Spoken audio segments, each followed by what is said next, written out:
directora académica tuvo la iniciativa en esta oportunidad de sacar el evento de los predios universitarios con la muy buena razón de considerar que por ser de importancia no solo para la universidad, sino para la ciudadanía en general, el tema que hoy nos ocupa, el de democracia deliberativa y ética cívica, pudiéramos convocar entonces mucho más allá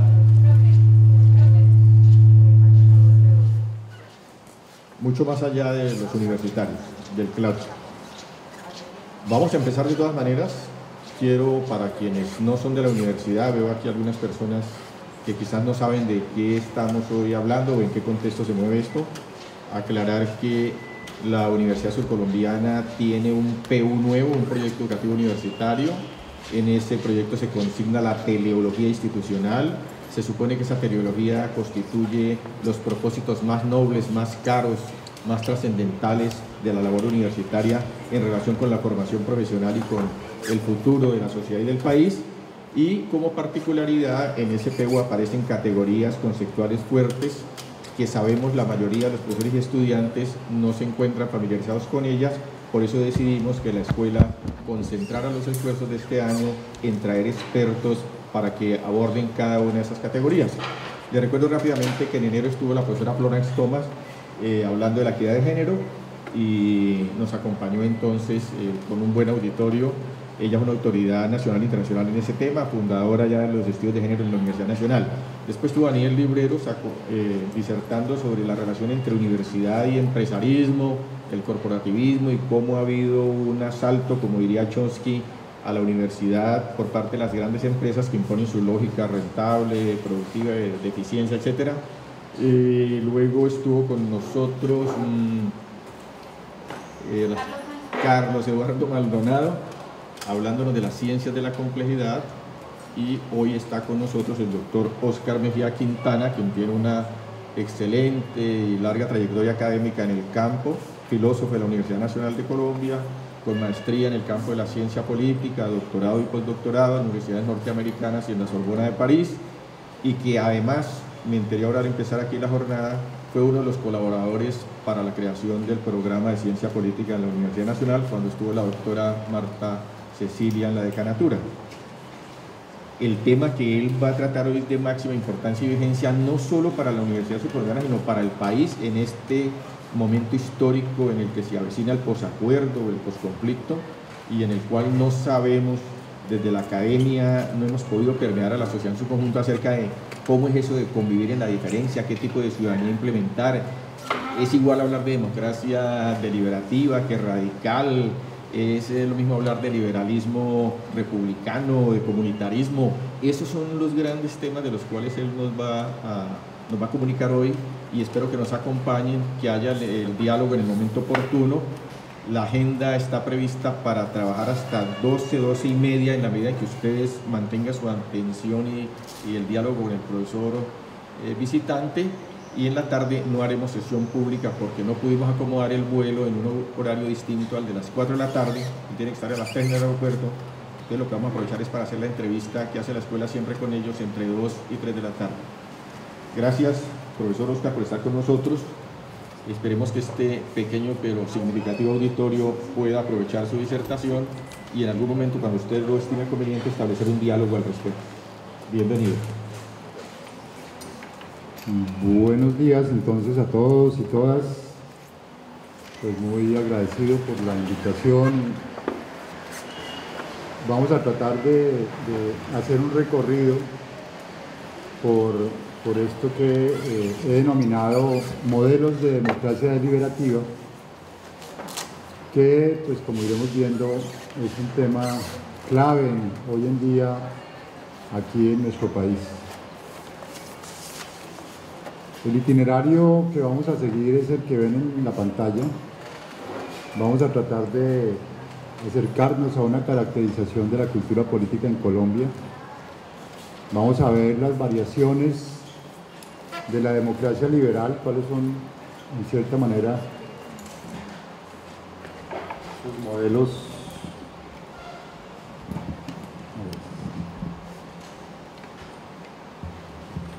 sus modelos matrices, que es lo que realmente permite comprender la magnitud de la propuesta de la democracia deliberativa. Vamos a entrar a ver los modelos fundantes de democracia deliberativa,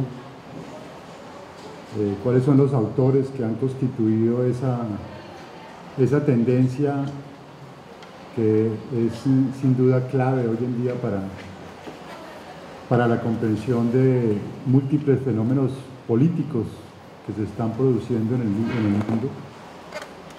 Y finalmente, de manera muy rápida, cuáles son las culturas políticas posliberales que a partir de esa democracia deliberativa pueden considerarse.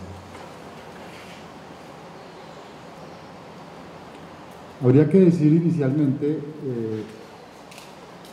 que la teoría política, en tanto columna vertebral de la ciencia política, ha manejado generalmente tres unidades de análisis.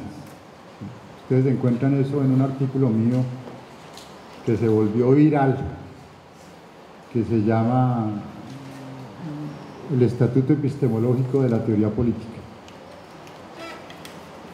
Y esas tres categorías fueron durante la modernidad, primero el Estado, la categoría de Estado, más tarde, a partir de la Segunda Guerra Mundial, la categoría sistema político, y posteriormente, con las reflexiones del pensamiento francés, la categoría de poder. Básicamente, la propuesta de ese artículo era mostrar que históricamente, por las diferentes escuelas de pensamiento político, estas tres categorías, Estado, sistema político y poder, eran las categorías por excelencia para tratar de comprender eso que llamamos la dimensión de la política. Pero resulta que a partir de la caída del muro de Berlín, aunque ya era también un proceso que venía en ciernes, se produce el surgimiento de una cuarta categoría, una categoría que ya veremos se va volviendo fundamental para la comprensión de la política, que es la categoría de democracia deliberativa. Entonces, reitero, hoy en día la categoría de democracia deliberativa es sustancial, es insalvable para comprender los procesos políticos contemporáneos. Y sin duda el proceso de paz en el que estamos ya abocados pone también para nuestro país esta categoría de democracia deliberativa en el orden del día, y particularmente la pone para nosotros, digamos, como profesores universitarios, para las universidades, ¿sí?, como una categoría de análisis que tiene que ser asumida. La hipótesis de trabajo que voy a intentar ilustrar pues es esta. En lo sustancial, mostrar que frente al modelo de democracia liberal clásico, digamos, convencional, que en últimas es un modelo de sistema político autorreferente, autopoyético, ¿sí?, ya veremos en qué términos, se opone un modelo de democracia deliberativa. Ese modelo de democracia deliberativa tiene dos momentos. Un primer momento, unos modelos fundantes, Rawls, Habermas, el republicanismo, y un segundo momento, donde en especial el pensamiento francés empieza también a abordar esta reflexión y plantea una serie de apuestas que profundizan esa democracia deliberativa. Entonces, esa es básicamente la hipótesis que quisiera ilustrar en esta charla, en este encuentro. Vamos a empezar con un intento de definición de la cultura política. Aunque no lo mandé, también ustedes fácilmente pueden, y si se necesita lo mando, también ustedes pueden consultar un libro mío, publicado tanto por la Nacional como por la UIS, el Estatuto Epistemológico de la Cultura Política.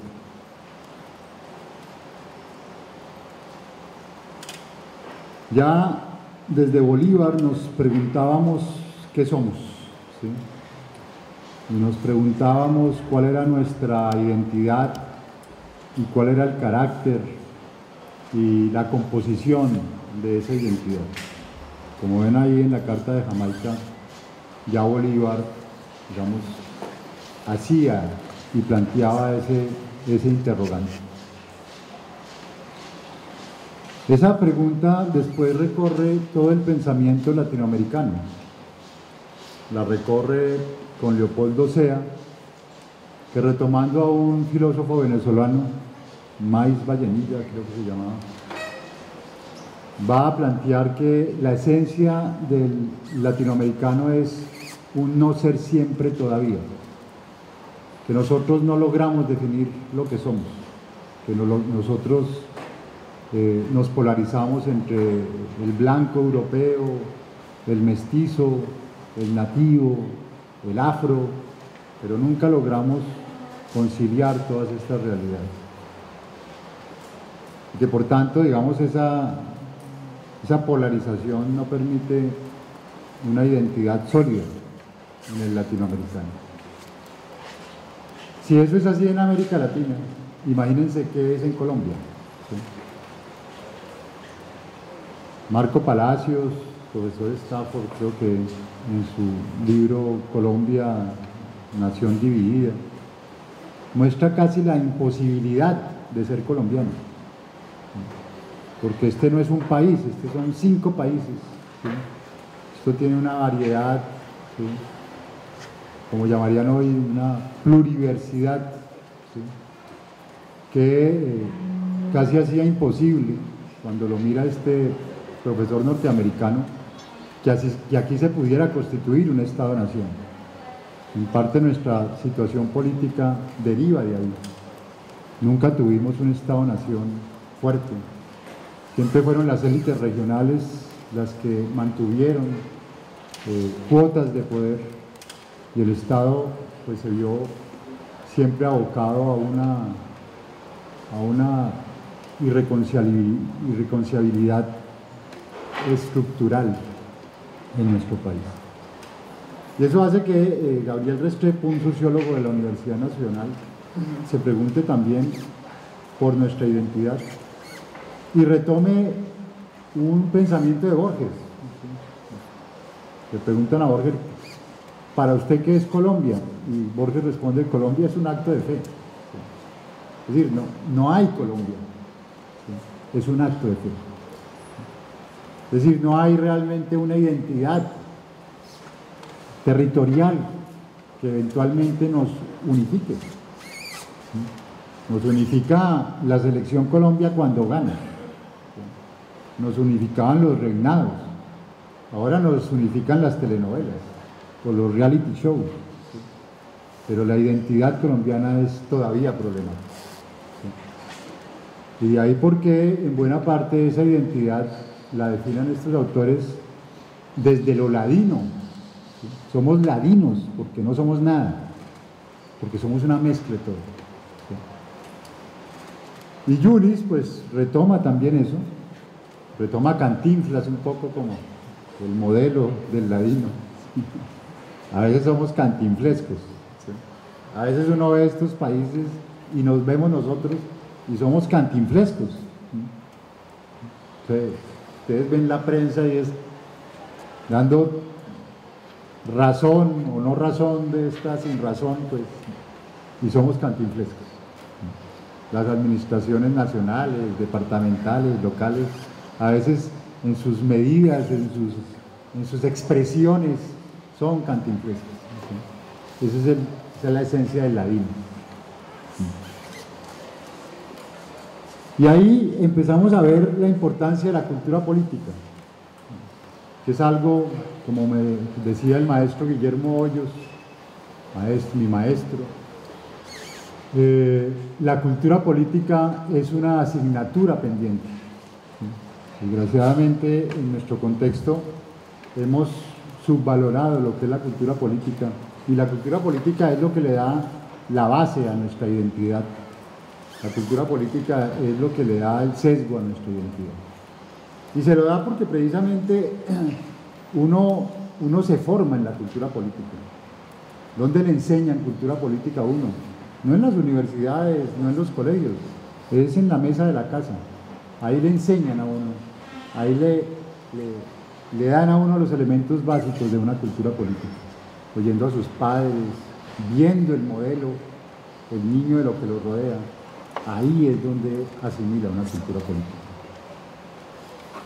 Y toda, digamos, la reflexión sobre la cultura política lleva, por supuesto, a mostrarnos las tensiones que hay a ese nivel, ¿sí? Porque la cultura política no se nos manifiesta de una manera homogénea, de una manera lineal, ¿sí? Lo que se nos manifiestan son tensiones, ¿sí? Tensiones, y reitero, que ustedes ven que el niño empieza, digamos, a percibir en la mesa de su casa, ¿sí? Ahí ya lo empieza a percibir, entre su familia y de pronto el contexto, ¿sí? Un choque de valores, el choque de valores y principios, ¿sí? Ahí ya, digamos, empezamos a tener una identidad en tensión, una identidad, podríamos decir, incluso desgarrada. Pero la cultura política, desde Weber, desde Max Weber, la cultura política después con Almon y Verba, tiene tres grandes caracterizaciones: una cultura política parroquial, una cultura política súbdita y una cultura política participativa. Ese es el modelo clásico de Almon y Verba, quienes en los 60 plantean, pues, su texto canónico sobre la cultura política, que obviamente, como los tipos ideales weberianos, tiene mezclas, ¿sí? Entonces, a partir, la sociedad tradicional tiene un tipo de cultura política parroquial, la sociedad en transición adopta un tipo de cultura política súbdita, la sociedad moderna adopta un tipo de cultura política participativa. Eso también lo ve Leopoldo Sea, digamos, estas tensiones, las ve Leopoldo Sea cuando relata, cuando retoma, digamos, los proyectos históricos en América Latina. Dice que después de la independencia hay dos proyectos que se enfrentan en América Latina, lo que él va a llamar el proyecto civilizador y el proyecto conservador. ¿Sí? Ustedes ven esa discusión todavía hoy aquí en Colombia, ¿sí? Ustedes ven institucionalmente figuras, tanto en el Estado como en los gremios, defendiendo una Colombia tradicional, ¿sí? Y ven un proyecto de modernidad, ¿sí? Y no logra todavía eso concretarse en un proyecto, como lo llamaría Leopoldo Sea, en un proyecto asuntivo, ¿sí? No hay todavía reconciliación, y lo estamos viendo precisamente en el marco de este proceso de paz. Entonces ahí empieza ya a caracterizarse lo que es nuestra cultura política, una cultura política en tensión entre la premodernidad política, entre la modernidad política, e incluso, y ahí entra otra variable, entre la posmodernidad política, que ya en todo caso empezamos a vivir. Ustedes la están viendo con sus hijos, ustedes la están viendo con sus estudiantes, porque ya ahí ellos representan esa globalización, esa posmodernidad, que también es una posmodernidad fracturada, es una posmodernidad no lineal, ¿sí?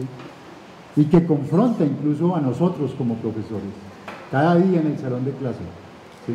Porque ya nosotros no somos los sabios, ¿sí? Ya nos toca competir permanentemente en tiempo real con Google, ¿sí? Pues mientras nosotros estamos diciendo A, los estudiantes están mirando qué es A, ¿sí? Y si están creyéndole más a Google que a nosotros, ¿sí? Eso es posmodernidad. Entonces ya de hecho esas tres realidades, esos tres universos, el universo tradicional, el universo moderno, el universo posmoderno, están ahí presentes.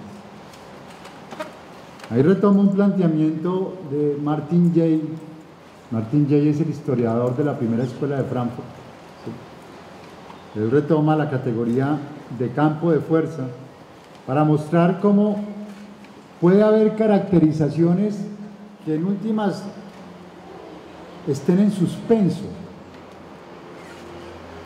que no se vayan a ninguno de los vórtices, ¿sí? Y esa caracterización ya define una sustancia. Bueno, la apuesta que yo le estoy haciendo es, esa es nuestra identidad política.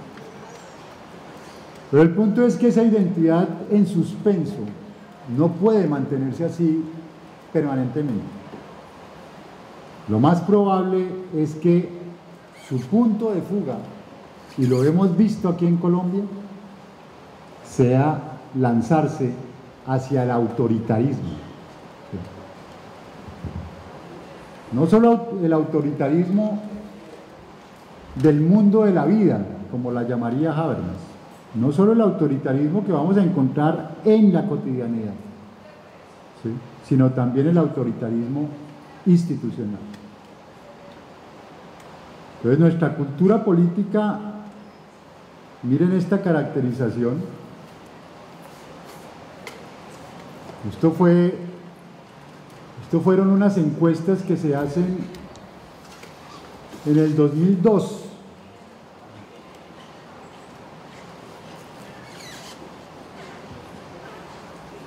Los paradigmas políticos que priman son el tradicional y el autoritario.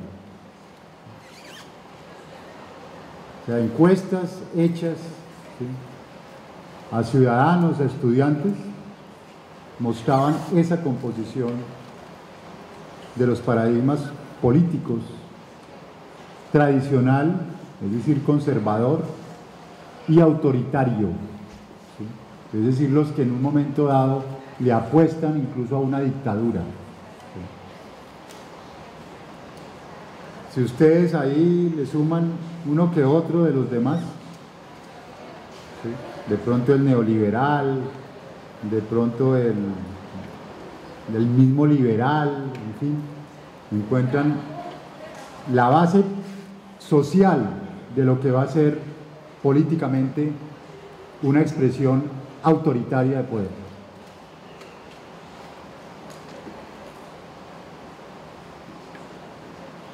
Ahí es donde tenemos que reconocer la Constitución del 91, más allá de sus falencias, como un proyecto de modernidad.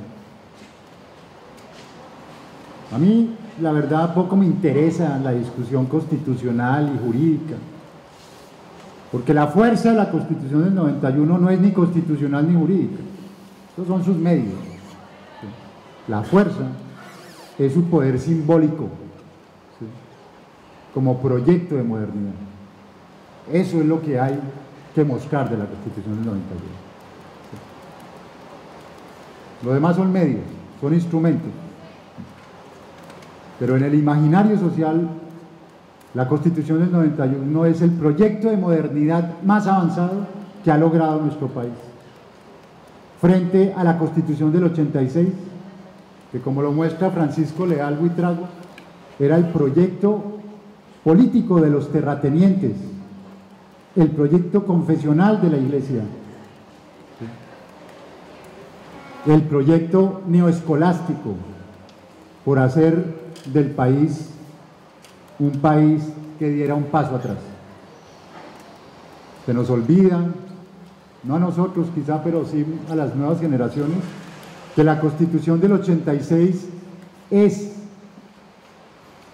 la bandera de victoria contra la Constitución del 63, del Olimpo radical, del liberalismo radical. Ese fue un proyecto de modernidad derrotado en el siglo XIX. Y se nos impuso durante un siglo un proyecto confesional, un proyecto conservador, un proyecto retardatario. ¿Sí? Y eso define la cultura política en Colombia. Un siglo de una constitución de ese talante. Entonces no es de extrañar que la cultura política nuestra tenga y esté signada, ¿sí?, por esos elementos. Y esa constitución, reitero, representa el autoritarismo en Colombia, el proyecto autoritario en Colombia.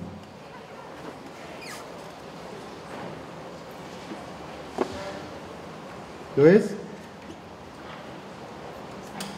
si algo hay que defender de la Constitución del 91, es ese imaginario simbólico de que, como lo dirá Habermas, la Constitución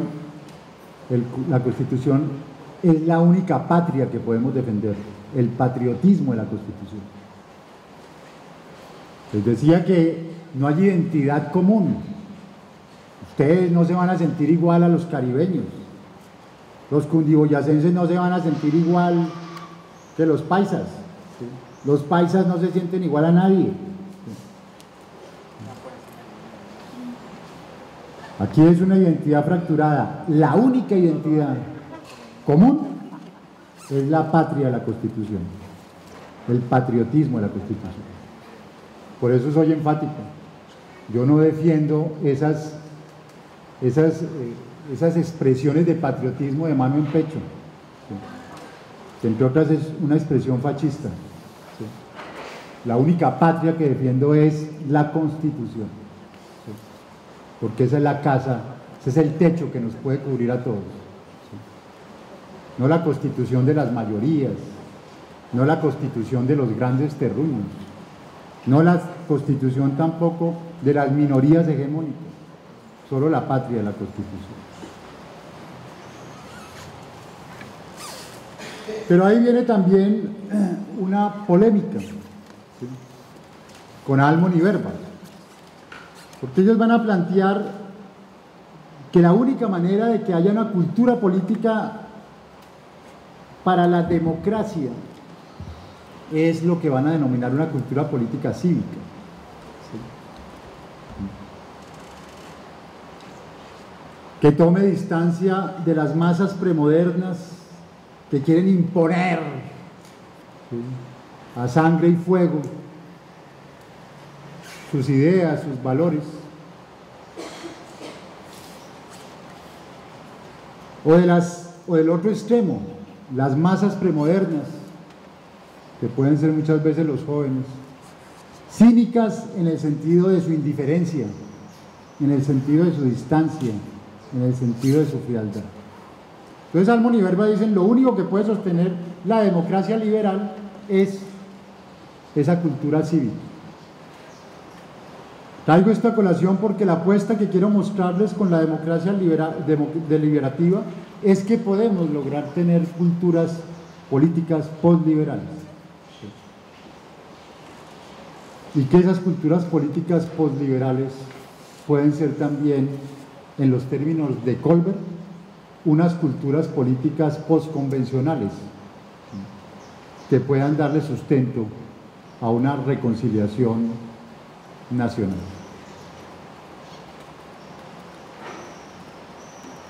Entonces, no es una categoría insalvable, estoy hablando de una, obviamente, problemática muy de la ciencia política. No es insalvable el que si no tuvimos cultura cívica, podamos tener una cultura política definida. Eso es lo que yo quiero, digamos, problematizar.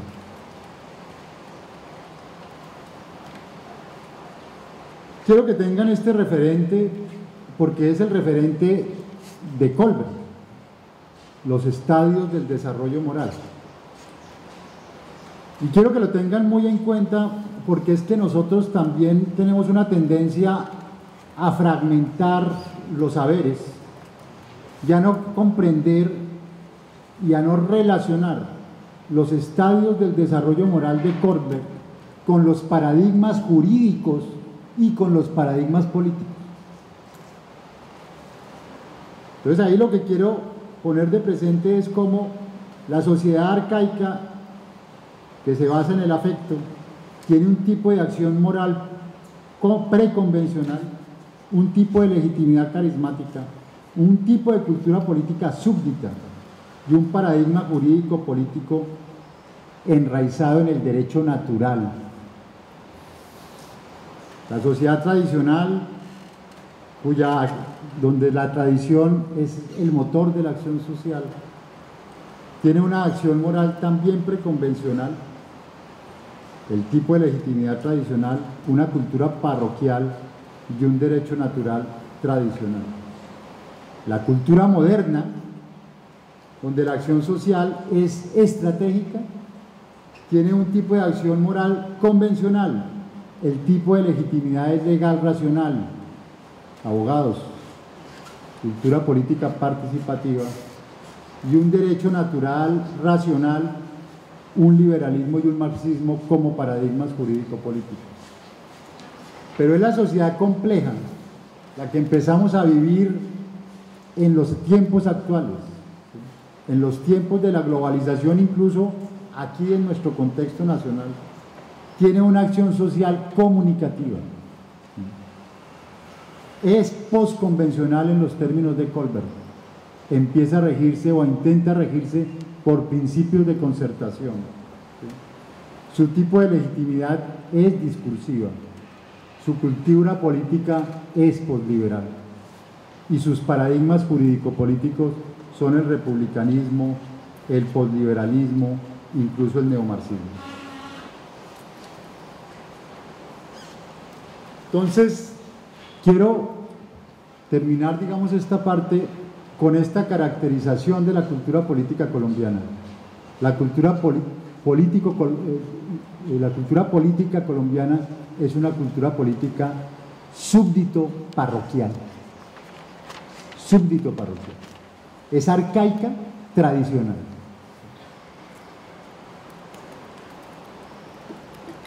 Es arcaica, tradicional. Es esto. Esas son las mayorías en este país.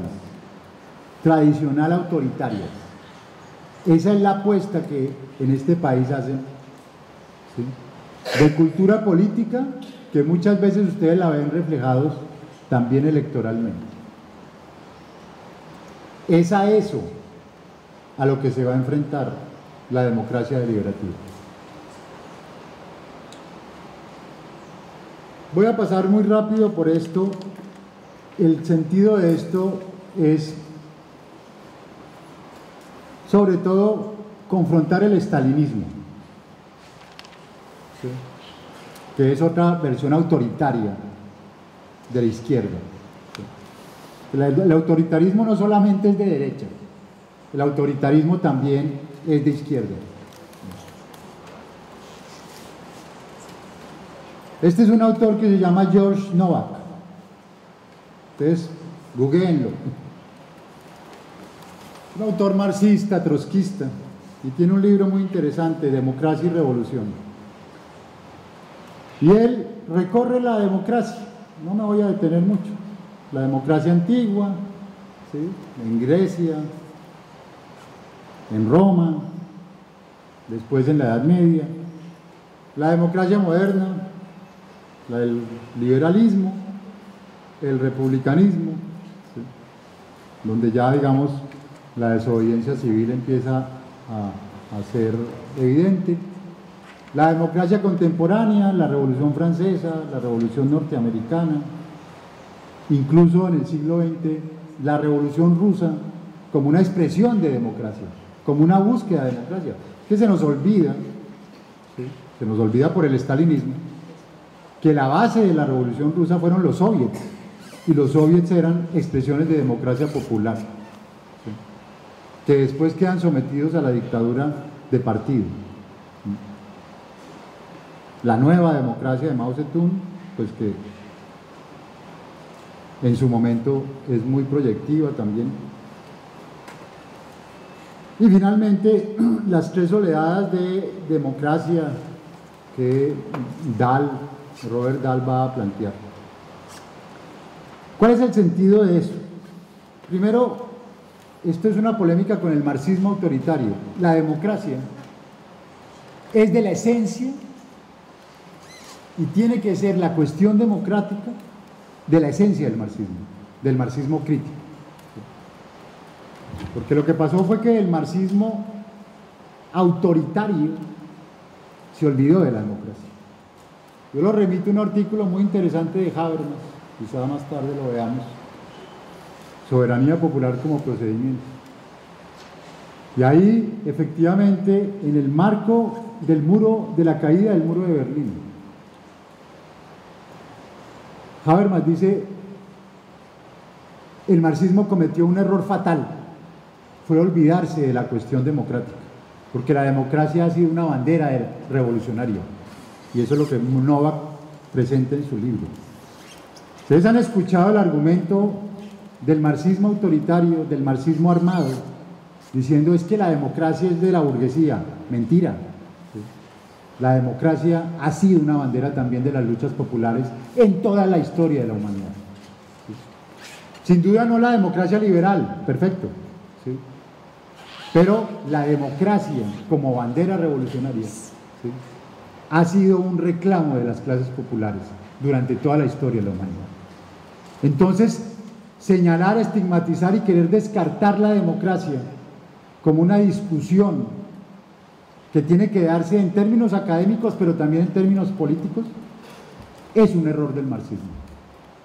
Mi colega, profesor, amigo, Sergio de Zuviría, alguna vez decía en un foro público, decía, es que a mí me da piedra la palabra democracia. ¿Cómo le va a dar piedra a la palabra democracia? Si la palabra democracia ha sido la bandera de las luchas populares, incluso en Rusia, porque eso fueron los soviets. Yo quiero con eso ponerles de presente la tergiversación grave que ha hecho el estalinismo de toda esta discusión, que ahorita le va a tocar a ellos tragarse el sapo de que no sirve la democracia, ¿sí?, porque son ellos los que van a tener que someterse a las reglas de la democracia. Eso no quiere decir que la democracia que estamos viendo sea el proyecto a defender. Ahí es donde yo quiero que ustedes entiendan la relevancia de la democracia deliberativa, ¿sí? Todos esos fenómenos que hemos visto, la primavera árabe, todos los fenómenos de los indignados en Europa, todos los fenómenos de Occupy Wall Street en Estados Unidos, solo se pueden entender desde la perspectiva de la democracia deliberativa. No es la democracia liberal, ¿sí? Puede que después terminen los cauces institucionales de la democracia liberal y ahí van viendo ustedes cómo empiezan a ancharlos, ¿sí? Ahí va viendo ustedes cómo esas arterias anquilosadas de la democracia liberal, la democracia liberativa las empieza a anchar a la fuerza, ¿sí?, con la movilización ciudadana. Entonces, por eso la democracia deliberativa es hoy en día una nueva categoría de interpretación de lo político. No les quepa duda. No se dejen engañar, ni por los unos ni por los otros. La democracia deliberativa es una categoría insalvable de interpretación hoy en día de los fenómenos políticos en el mundo entero, pero se impone hoy para nosotros en Colombia, ¿sí?, como un esquema de interpretación y como un esquema también de proyección política en los momentos actuales.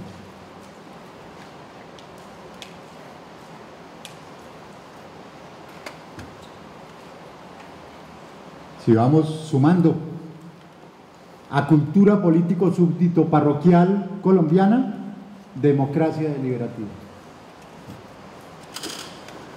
Pero ¿cuál es la pelea de la democracia deliberativa? Digamos, ¿contra quién es la pelea? ¿Sí? Porque es que uno hace bla bla bla así que la democracia liberal y no sabe ni qué es la democracia liberal. ¿Sí? A esos son los estados de la República.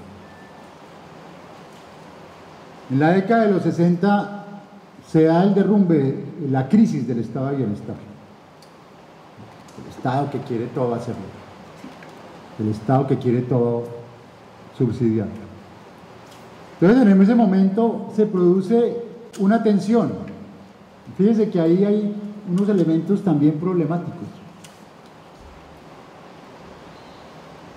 Se produce la tensión entre dos modelos alternativos de democracia.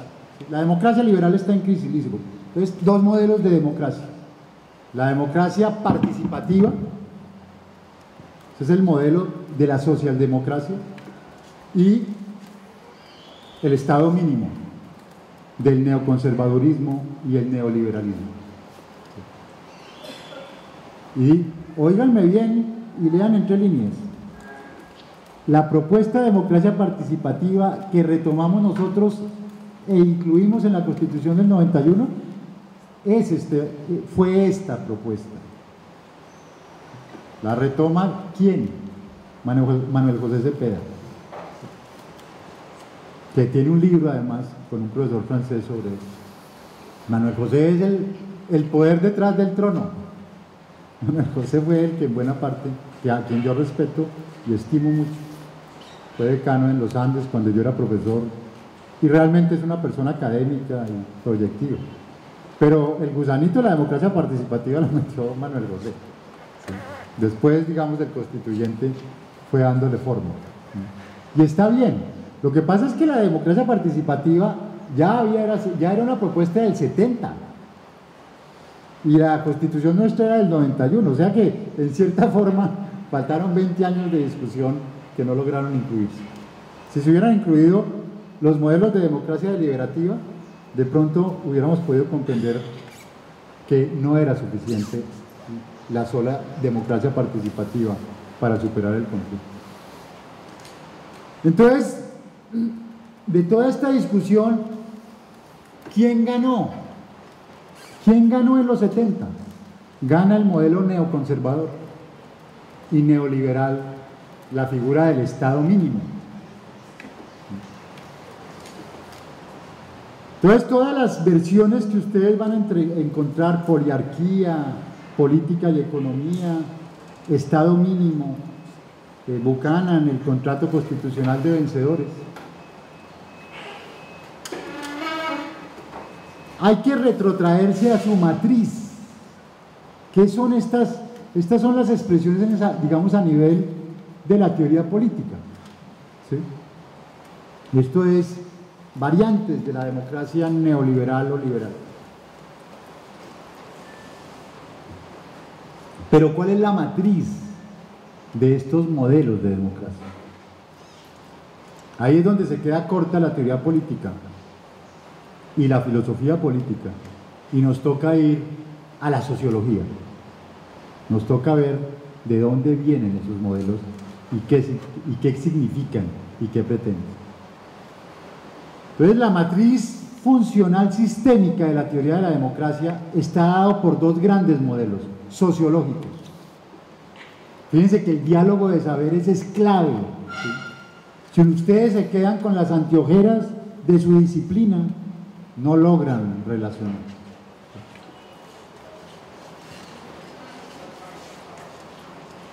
Dos modelos alimentan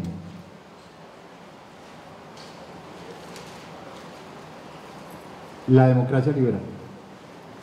Primero, el modelo parsoniano, Talcott Parsons.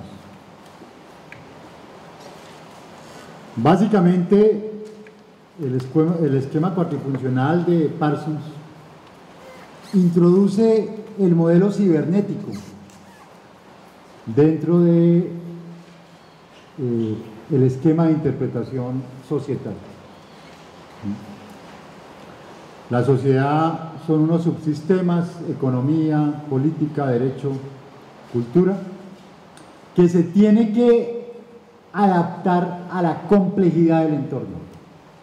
A la complejidad del entorno. Eso es muy importante. Porque es el esquema cibernético clásico. El sistema se tiene que adaptar a la complejidad del entorno. Tiene un insumo que es la complejidad del entorno, un input, tiene un output que es adaptarse a la complejidad del entorno. Easton retoma a Parsons y lo aplica a la ciencia política. De hecho, cuando se empieza a hablar de teoría política y no de filosofía política, es con Easton.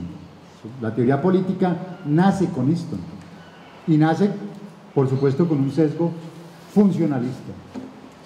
Entonces el sistema político recibe insumos, las necesidades sociales, y tiene que adaptarse a esas necesidades sociales. Ese es su output. Entonces aquí lo que estamos viendo es un sistema político abierto y adaptativo a un entorno complejo. Hay insumos y hay productos. Pero este esquema cibernético cambia radicalmente en los 70. El modelo va a ser el modelo de Niklas Luhmann. Luhmann no es hoy un autor clave para comprender no solo los procesos políticos, sino los procesos jurídicos, los sistemas sociales en la sociedad global. Porque el argumento de Luhmann es básicamente este: la sociedad puede existir sin personas, en cambio no puede existir sin sistemas sociales. Lo clave de la sociedad hoy en día es los sistemas sociales, no las personas. Podemos prescindir de todas las personas, pero no podemos prescindir de los sistemas sociales. Hay una película muy bonita sobre eso, que sus productores leyeron a Luhmann y a Baudrillard, ¿sí? ¿Saben cuál es? Es Matrix.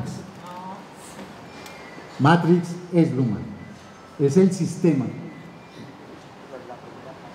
que tiene a las personas simplemente como un insumo, pero la identidad de la sociedad es sistema.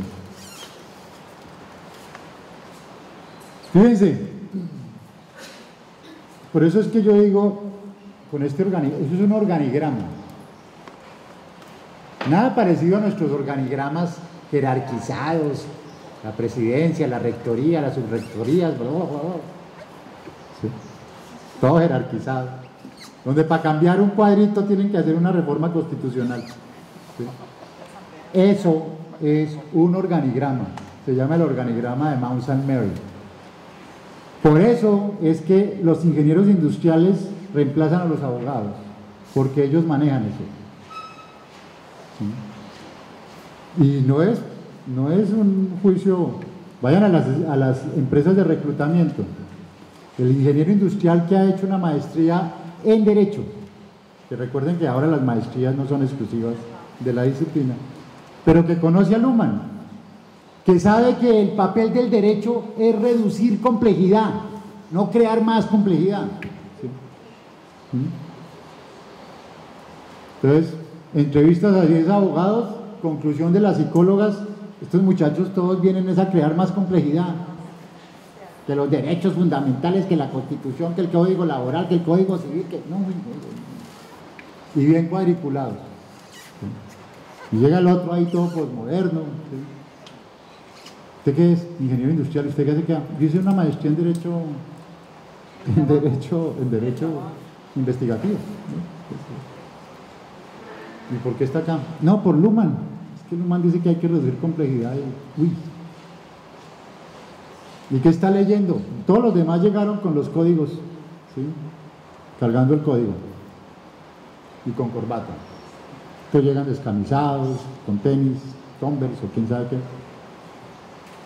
¿Qué está leyendo? No, estoy leyendo por allá, no sé, el amante japonés, la chica del tren. Listo, queda contratado, pero yo no soy abogado, no importa. Mire a ver de los 5 que quedan, a ver a quién reclutan. Usted se gana 5 millones, págueles 1 millón a cada uno de ellos. ¿Por qué? Porque él sabe que se trata de reducir complejidad. Es un imperativo social, pero es un imperativo también microorganizacional. Yo no necesito que me creen más complejidad, yo necesito es que me la reduzcan.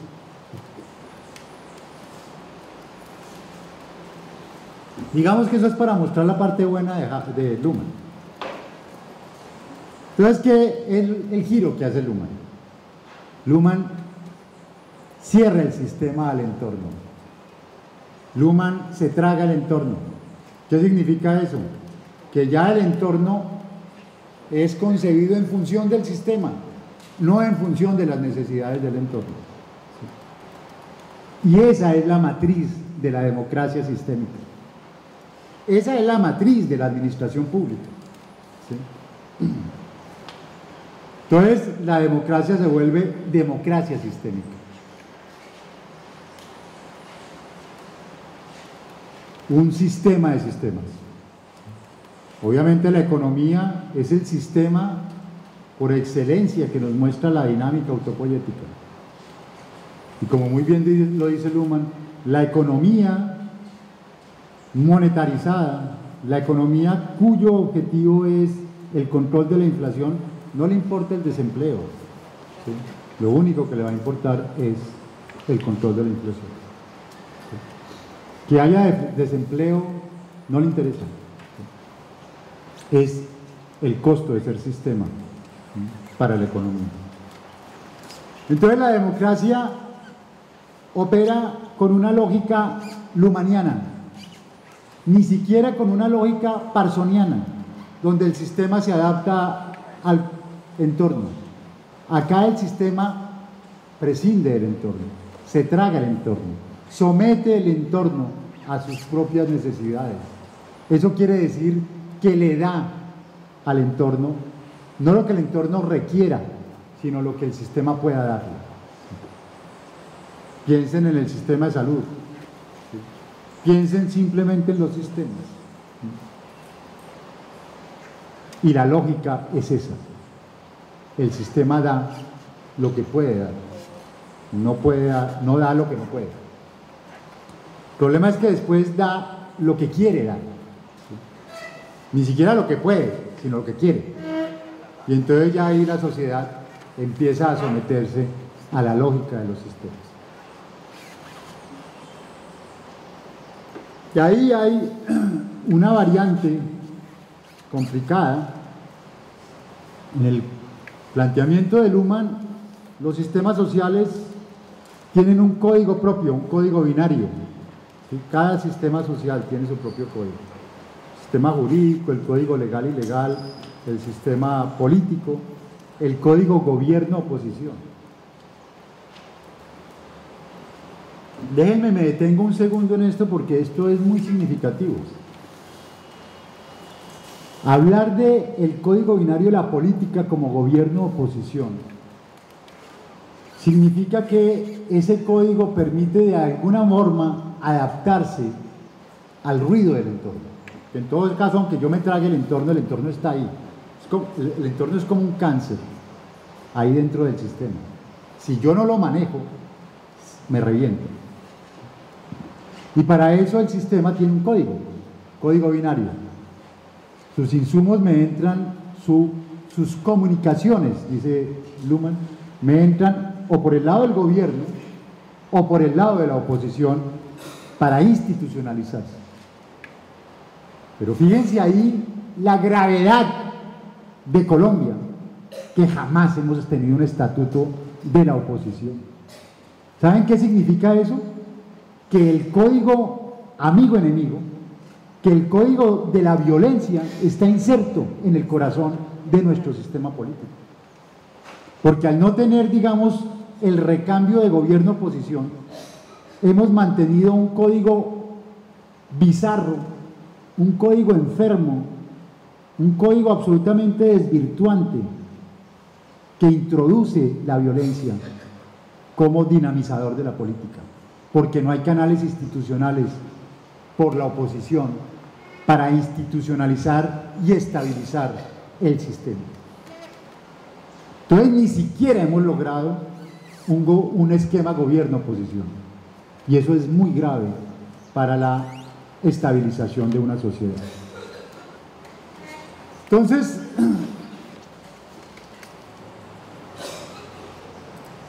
esto es el planteamiento de Robert Dahl. Yo lo remito a Dahl, es un autor norteamericano, básico en teoría política. Señor decano, mire a ver si en ciencia política están dictando a Dahl, sí, porque eso es del estado del arte de la ciencia política, ¿sí? Gringo o no gringo, es del estado del arte, ¿sí? Y es clave. Entonces, lo que dice Dahl es, esas son 7 características de lo que él llama la poliarquía, ¿sí? Dominación directa de élites a dominación indirecta de procedimientos, es la democracia procedimental. Funcionarios electos, elecciones libres e imparciales, sufragio inclusivo, derecho a ocupar cargos públicos, libertad de expresión, variedad de fuentes de información, autonomía asociativa. Ustedes pueden aplicar esas variables a diferentes regímenes políticos. Se lo aplican a Venezuela, saquen sus conclusiones. Se lo aplican a Colombia, saquen sus conclusiones. Entonces el planteamiento de Dahl es que la poliarquía, es decir, que se cumplan esas variables, genera prácticamente un código binario, poliarquía no poliarquía. En términos liberales, ¿no? Dahl no es marxista ni nada por el estilo, ni nada, ¿no? En términos absolutamente liberales del sistema.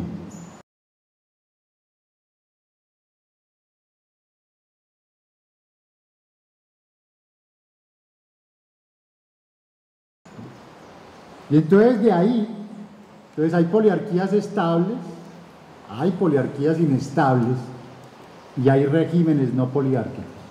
Pero esas poliarquías inestables tienen la posibilidad o de colapsar o de redemocratizarse y volverse poliarquías, o de una oscilación que tarde o temprano o las colapsa o las redemocratiza. Bueno, lo que quiero que ustedes, digamos, recaben y asimilen es que ese esquema que es de la teoría política clásica, en términos de poliarquía no poliarquía, es un código binario de la democracia liberal. Es decir, si ustedes no cumplen eso, pasan a un régimen autoritario colapsado. Si ustedes los cumplen, pasan a un régimen democrático. Entonces, ¿a qué voy? Porque hay otros autores, Buchanan, Nozick, no me voy a detener, el mismo, ya una discusión mucho más profunda, que es la de Ulrich Beck, sobre la sociedad del riesgo, muy compleja, pero interesante, porque básicamente lo que trata de mostrar es que según en el eje que ustedes se ubiquen, por ejemplo, si nos ubicamos en el eje sociedad tradicional, sociedad moderna, obviamente vamos a tratar de defender un proyecto de sociedad moderna, ¿sí? Pero si nos ubicamos en el eje de modernidad industrial y modernidad reflexiva, lo que para el eje de arriba era defendible, es decir, la modernidad industrial, para el eje de abajo la modernidad industrial se vuelve disfuncional. Ustedes lo ven en la discusión ambiental, lo estamos viendo. Para las mentalidades modernas, hoy hay que industrializar, industrializar, industrializar, a todo costo. Ahí ven hace 2 días la licencia que le dieron para tirarse caños cristales, ¿sí? Para tirarse a 2 kilómetros. No, pero si eso está fuera de la reserva, sí, a 2 kilómetros. ¿Sí? ¿Eh? Si eso lo ven desde arriba, sí, hay que industrializar. Pero si lo ven desde el eje de modernidad compleja, esa es una postura absolutamente errónea. Entonces, los términos de la política están cambiando de una manera tan rápida. Nos tenemos que ubicar, casi como diría Boaventura, en las trasescalas. Las cosas no son ya 1 más 1 igual 2. Es en qué eje nos ubicamos para poder comprender la magnitud o no de esa proyección. Pero esto es muy complejo, yo no me voy a meter en eso. El punto es, y ahí quiero, digamos, detenerme, que así como hay códigos binarios de los sistemas sociales, hay códigos bis, códigos que reemplazan ese código binario. En NOSIC, Estado interventor, Estado mínimo, que es un poco el que nosotros estamos viviendo. En Buchanan, contrato constitucional de vencedores versus contrato consensual. En Beck, modernidad contra modernidad, modernidad industrial versus modernidad reflexiva. Son códigos binarios de la democracia liberal compleja. Pero a mí el que más me preocupa para nosotros es que en momentos de crisis el código binario puede reemplazarse por un código único, la distinción amigo-enemigo. Eso ya sucedió en Colombia. ¿Sí? Inestabilidad del sistema social, código binario, amigo-enemigo. En términos sociológicos, sin juicio de valor, como una constatación de hecho, como una explicación de hecho, reemplazamos los códigos binarios de los sistemas sociales por un código único amigo-enemigo. Ese es el riesgo de no tener un código gobierno-oposición, ¿sí? Porque eso inserta la violencia en el corazón de la sociedad.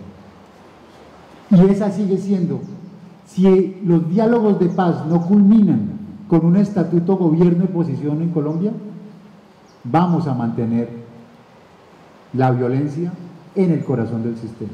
Eso es lo bueno del humano, ¿sí? En términos sistémicos. Lo malo es que el sistema no se acaba, el sistema se impone sobre la sociedad y sobre las necesidades de la sociedad. Todas estas variaciones posteriores de la democracia neoliberal, del 70 al 2000, Baber, Schmitter, Bobbio, Schmitter, Sartori, Liebhardt, ¿sí? Su matriz es lo que les acabo de mostrar. Es que a mí me preocupa lo siguiente, porque me preocupa, vamos, en los programas de ciencia política.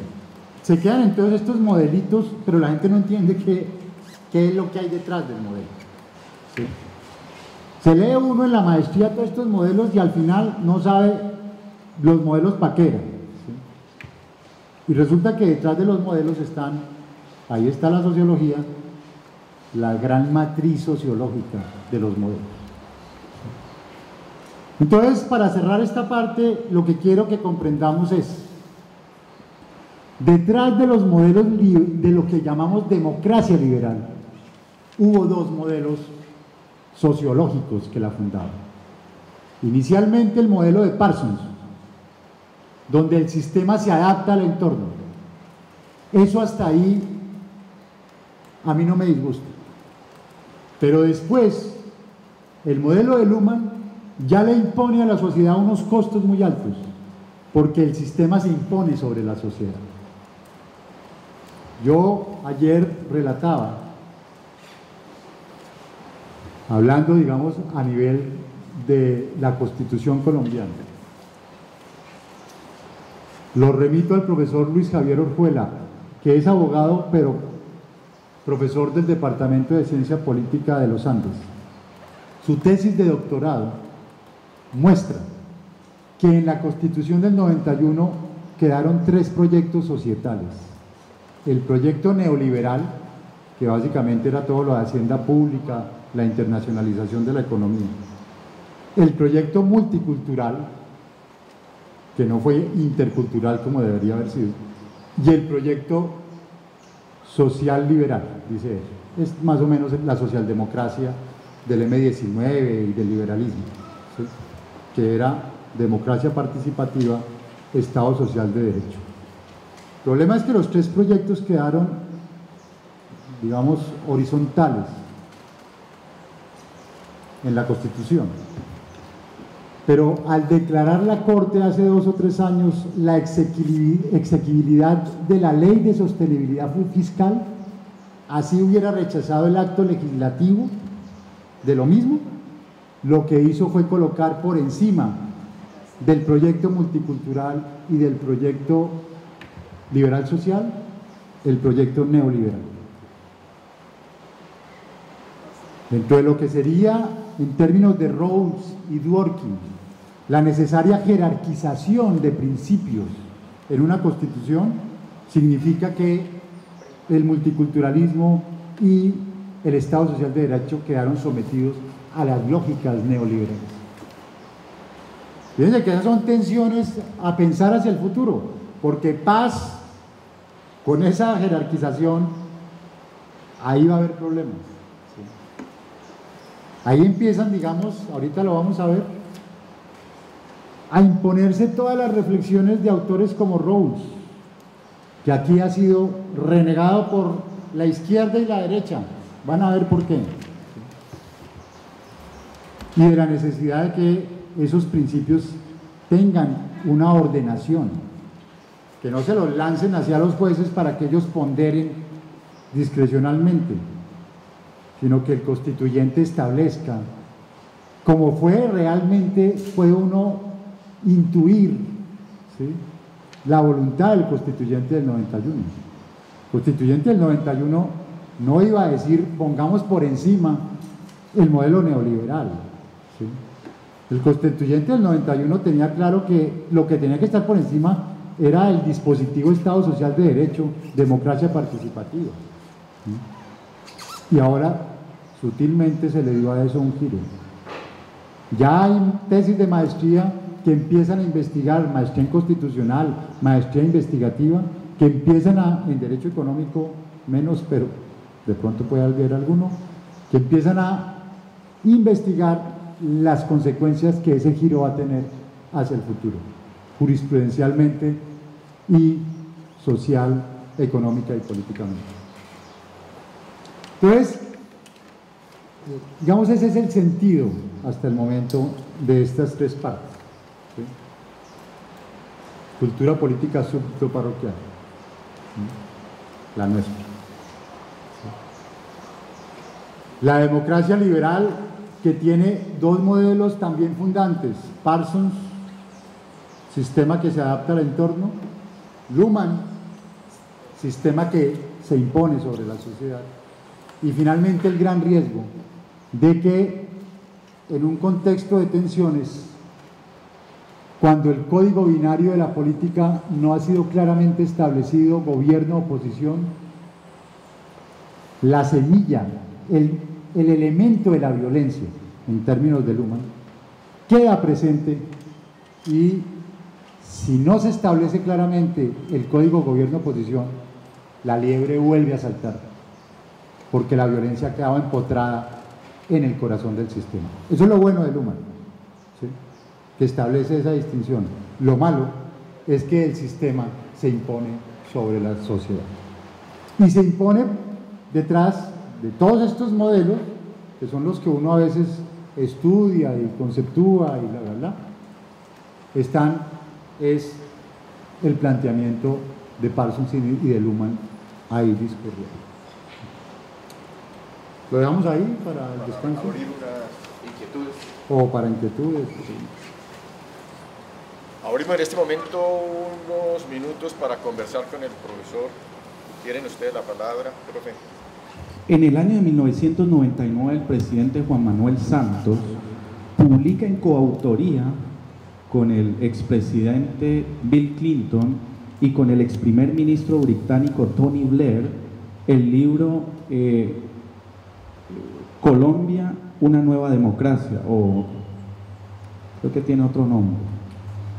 Pero ahí los tres plantean un nuevo enfoque político que llaman en inglés la tercera vía y que aquí lo estamos asumiendo como el centro democrático, cuyas perspectivas más grandes es no necesitamos un Estado grande, sino un Estado pequeño pero sistemáticamente poderoso.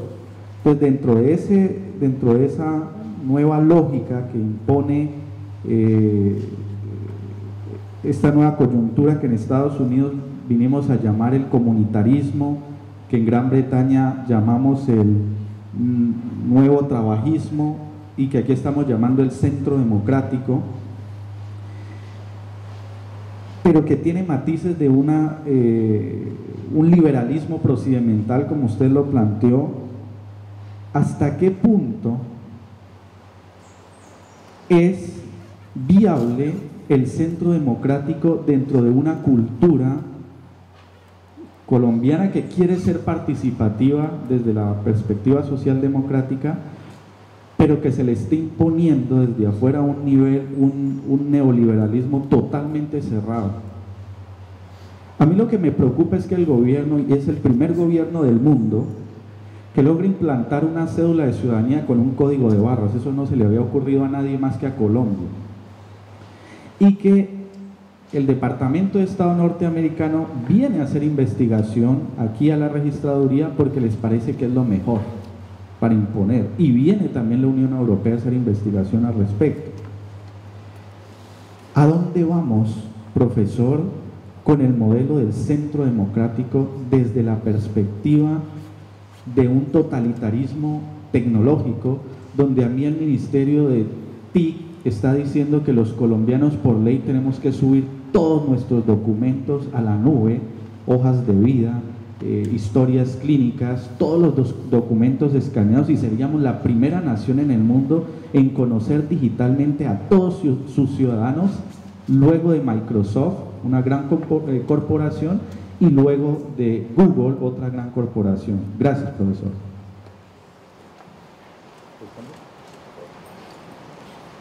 Bueno, yo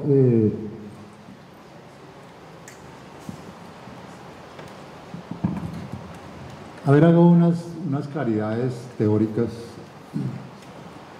La tercera vía, que indudablemente pues un poco fue lo que intentó en su momento plantear Blair, ¿sí?, en Europa, y que encuentra un eco en Estados Unidos y una alianza pues efectivamente entre Blair y Clinton.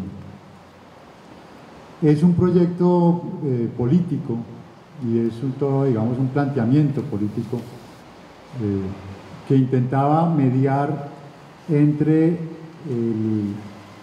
el socialismo autoritario de una parte y digamos el neoliberalismo a ultranza. Realmente la tercera vía, y por eso se llama tercera vía, intentó pues conciliar, o más que conciliar, ser una vía diferente a esas dos, el socialismo autoritario y el neoliberalismo salvaje, ¿sí? Y ahí a ese proyecto indudablemente se monta desde sus inicios Juan Manuel Santos. Entonces Juan Manuel Santos viene a ser en Colombia la tercera vía. Pero yo creo que ahí también es importante notar las diferencias entre la tercera vía y el centro democrático, porque el centro democrático es acá la ultraderecha, me perdonan, ¿sí? Es lo que en Estados Unidos sería el Tea Party, ¿sí? Es la extrema derecha de la extrema derecha muchas veces, ¿sí? Para mí el proyecto de cultura política súbdito parroquial es el centro democrático. Creo que es un eufemismo que se llame centro democrático porque de centro no tiene nada, de democrático menos, ¿sí? Porque, lo digo porque toda la jerarquía es un movimiento absolutamente jerarquizado, ¿sí? Está encabezado y las decisiones son las de Uribe, y no hay ni siquiera, como lo hay en el Partido Comunista, centralismo democrático, que también es otro eufemismo, ¿sí? Para decir que ahí manda solamente un comité central, manda una cabeza, ¿sí? Entonces, el centro democrático no tiene nada que ver con la tercera vía, teóricamente, ¿sí? Pero coincido en que yo no sabía lo de la cédula, efectivamente, ¿no? Pero eso ya es más interesante como analizarlo desde Foucault, ¿no? Es la sociedad panóptica, ¿sí? Es el panóptico que empieza digamos, a querer controlarlo todo. Pero en el otro punto digamos, es muy evidente, digamos, que el centro democrático, que no es centro democrático, que es más bien la extrema derecha, que tiene toda la legitimidad, por supuesto, de ser, ¿sí? Como tiene toda la legitimidad de ser la extrema izquierda dentro de los cauces, digamos, institucionales, ¿sí? Y todas las expresiones de democracia, como la veremos, y todas las expresiones políticas dentro de un marco de democracia que no recurra a la violencia como instrumento sustancial. Pero el centro democrático no es la tercera vía, ¿sí? Yo creo que ahí más bien hay que ver cómo, no solo por sagaz, sino también por, si ustedes quieren, y ya profiriendo un juicio de valor por oportunista, por estrategia, por lo que quieran. Lo que hizo Santos fue ganarse la confianza de Uribe y después voltearle la espalda, simplemente, ¿sí? Se olvidó del proyecto de Uribe y sencillamente siguió con el de la tercera vía, ¿sí? Pero no son lo mismo, eso sí no son lo mismo. Profesor Wilberto, pero tendría que acercarse para efectos del registro de audio.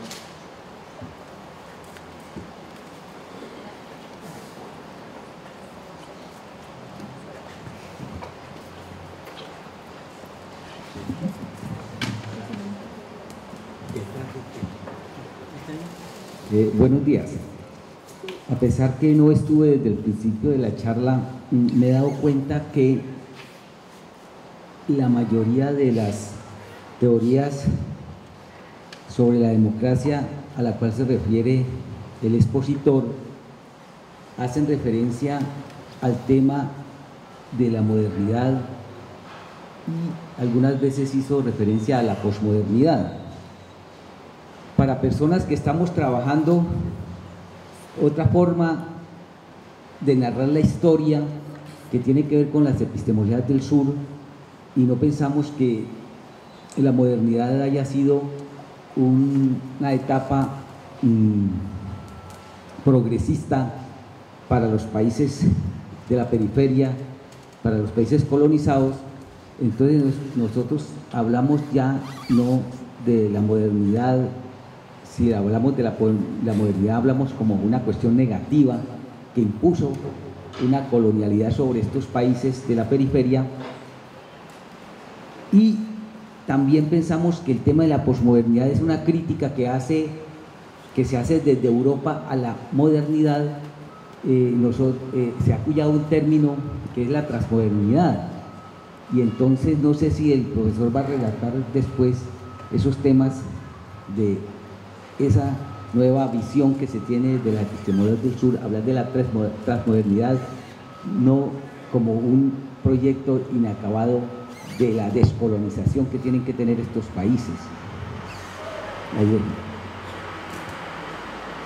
Sí, yo de la epistemología del sur hablé ayer, precisamente en la charla con Derecho, ¿sí? Hice ahí una mirada y una exposición de todo lo que son estos planteamientos con los cuales me identifico. Pero la charla, profesor, seguramente porque usted no estuvo al comienzo, es sobre el estado del arte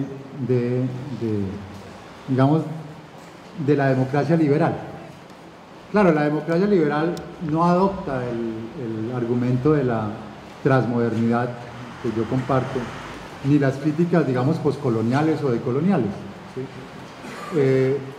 Que después veremos cómo se plantean aunque lo que he intentado y lo que estoy intentando es como mostrarles ese estado del arte del pensamiento general, ¿no?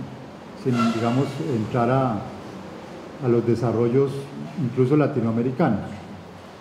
Pero coincido con usted, por supuesto, solo que reitero, las categorías que utilizan ellos, porque son ellos, ¿sí?, no reivindican la crítica a la modernidad, ¿sí? Se quedan precisamente en una postura muy, digamos, de apología de la modernidad.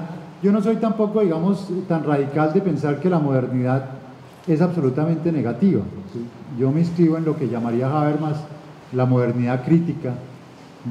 Creo que hay elementos de la modernidad que tienen que ser retomados y que son proyectos inacabados que tenemos que intentar acabar, ¿sí?, incluso en el país, ¿sí? Pero coincido, por supuesto, con toda esta postura decolonial, que ya ni siquiera poscolonial es el concepto, digamos, adecuado, de que indudablemente es un dispositivo occidental que se impuso. Ya la discusión viene por otros lados, ¿no? Si uno puede defender también otras posturas, ¿sí?, otras posiciones políticas, pero bueno, eso no es del caso hoy. Pero sí quiero resaltar lo siguiente. Yo trato, es una postura, perdónenme que se los diga, es una postura moral frente a los autores. Y es que yo no entro acabando al autor, yo trato de hacer fuerte al autor, así yo no estoy de acuerdo con él, ¿sí? Porque si yo entro tergiversando al autor y haciéndole yo una crítica, pues ustedes al final no van a saber qué decía el autor o qué pienso yo. Intento, en la medida en que lo pueda hacer, que ustedes comprendan en qué dinámicas, digamos, conceptuales y teóricas ellos se presentan, ¿sí?, que suscitan, por ejemplo, la pregunta legítima que usted acaba de hacer, ¿sí? Es claro que estos autores se enmarcan dentro de lo que es la modernidad, incluso la crítica de la modernidad a lo que Beck llama la contramodernidad, o si acaso la reivindicación de lo que Beck llama la modernidad reflexiva, que también tiene cosas muy positivas. Pero fíjense que efectivamente en ninguna parte de ellos, y por eso no lo puse ni lo trae a colación, van a hablar de colonialidad, porque es un discurso que ellos mismos no han asimilado, ni de transmodernidad, ¿sí?, efectivamente.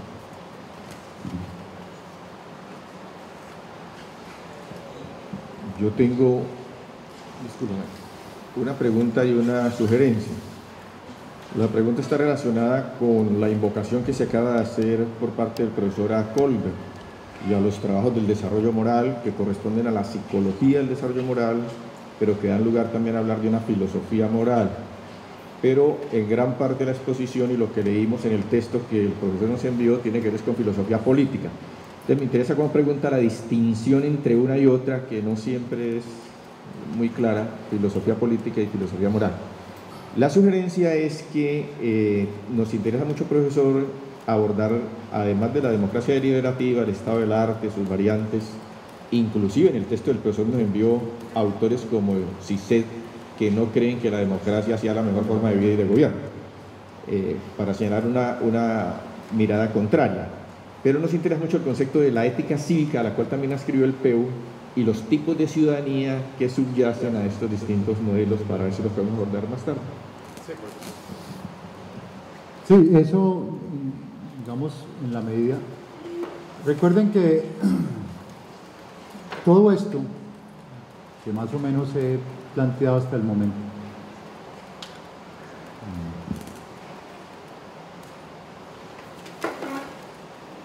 todo esto partía de este concepto de cultura cívica, aunque es digamos un concepto que se polemiza desde sus inicios, que se confronta de una manera y que se sigue confrontando de una manera permanente. Podríamos decir que todas estas variables que les he mostrado supone un modelo de cultura cívica, de cultura política cívica. Y por eso me he quedado, digamos, en este planteamiento, porque esa cultura cívica, en cierta forma es la cultura política participativa. Ustedes están viendo ahí en el renglón de modernidad, ¿sí? La acción es estratégica, BEBE, la acción social es estratégica, la acción moral es convencional, es decir, es una acción por interés o por normas, digamos, que en Weber también serán la expresión de un pacto de interesados. Es un tipo de legitimidad legal racional, es una cultura política participativa. Es decir, todo lo que hemos visto hasta el momento, salvo, digamos, lo de la distinción amigo-enemigo, que estaría en los tipos de sociedad arcaica y tradicional. Pero todo esto de la democracia liberal se reduce a un concepto de cultura política, cultura cívica. Y por tanto, moralmente, en los términos de Kohlberg, se reduciría, aunque la palabra no es la mejor, a lo que es el estadio convencional. Es decir, yo supero conflictos porque me interesa o por concertación. Y ahí queda. Entonces lo que vamos a empezar a ver son los otros modelos y cómo ellos se inscribirían en un tipo de sociedad más compleja y en otras dinámicas de acción social y de acción moral, ¿sí? Que será lo que veremos, supongo, después del descanso. Señorita, ¿qué tienes que hacer?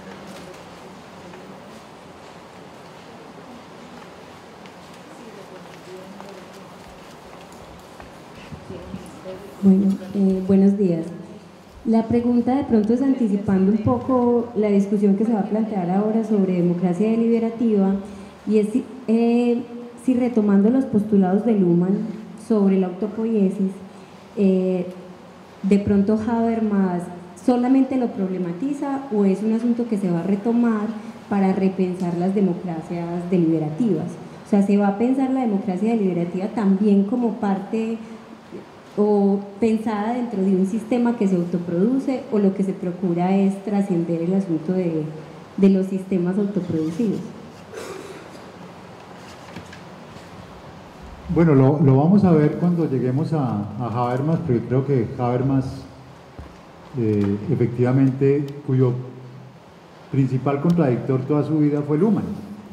Así que podríamos decir que Habermas, su gran alter ego, su gran contradictor es Luhmann.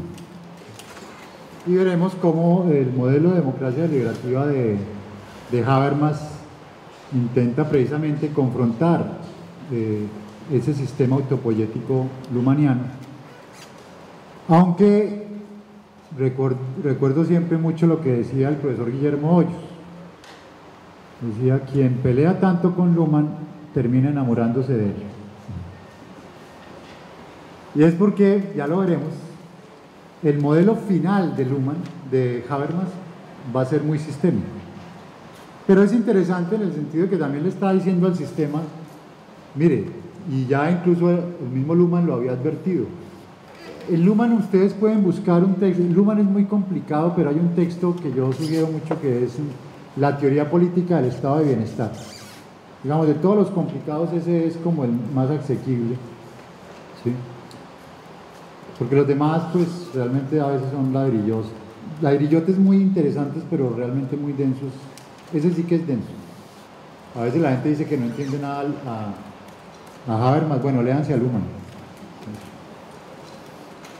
Pero ahí hay un epílogo que se llama Los retos de la democracia, precisamente. Y es una advertencia que es un poco lo que han vivido muchos sistemas en Europa y en Estados Unidos. Hay una advertencia que dice Luhmann, dice, si la democracia no logra oír el ruido del entorno, va a colapsar. Miren, en términos sistémicos, ¿cómo colapsó la Unión Soviética? La Unión Soviética no la derrotan los Estados Unidos. a la Unión Soviética se derrota a sí misma en términos lumanianos. ¿Por qué? Porque dos insumos de complejidad, que fueron el glasnost y la perestroika, no supieron ser procesados por el sistema soviético. El sistema soviético genera dos insumos internos de complejidad, ¿sí? El glasnost y la perestroika. Pero su instancia de información, ¿sí? Ustedes saben que hay una categoría en Luhmann, se los muestro ahorita, esta categoría de complejidad. Ese es el giro que da Luhmann. El sistema se tiene que autoadaptar a su propia complejidad. El sistema ya no se adapta a la complejidad del entorno, sino a su propia complejidad. Pero ¿cómo hace eso? A través de la información como principio guía. Si el sistema tiene una instancia de información para adaptarse a su propia complejidad, ¿qué sucede? El sistema colapsa. Eso fue lo que le pasó a la Unión Soviética. No se supo adaptar a los flujos de procesalidad sistémica que creó él mismo. Él mismo lo creó, ¿sí? El glasnost y la perestroika. Y entonces, al no poderse adaptar, ¿qué sucede? Se produce lo que llaman Luhmann la función límite. El entorno interno se revienta y se identifica con el sistema. Se acaba el sistema. Se acabó el sistema Unión de Repúblicas Socialistas Soviéticas. Entonces, digamos, eso es lo interesante de la teoría luhmanniana también, que nos permite comprender por qué en un momento dado cualquier sistema, ¿sí?, si no se adapta a su propio ruido, se revienta. Entonces ya Luhmann lo advertía en ese texto, ¿sí?, los riesgos de la democracia. Si no se adapta al ruido, es decir, si no tiene el código binario gobierno-oposición, colapsa. Y eso es un elemento, digamos, para tener en cuenta.